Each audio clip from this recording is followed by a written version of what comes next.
स्पीडमध्ये धावणारी मोठी बोट चालवणारे 20 ते 30 जण आणि पुढे गॉगल लावून डान्स करणारा तो ग्लोबल स्टार. या मुलाची स्टोरी तुम्हाला नक्की इन्स्पायर करेल. पूर्ण बघा. या मुलाचं नाव आहे रायान अरकानडिका. वय वर्ष फक्त 11. हा मुलगा या वयात सुद्धा जगात ट्रेंडिंगला आलाय.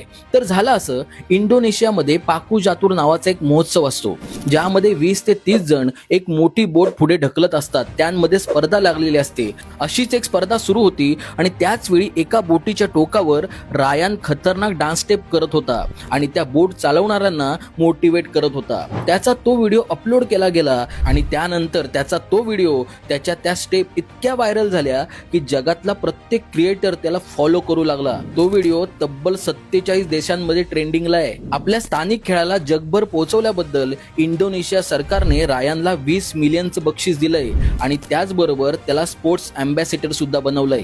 या सगळ्या गोष्टीतून रायानने एक गोष्ट मात्र सिद्ध केली की तुम्ही तुमच्या संस्कृतीशी एकनिष्ठ राहिलात ना, तर जग सुद्धा तुमच्या तालावर नाचू शकतं. या खतरनाक मुलाची गोष्ट तुम्हाला कशी वाटली नक्की कमेंट करा आणि माहिती आवडली असेल तर संवाद सेतूला फॉलो सुद्धा करा.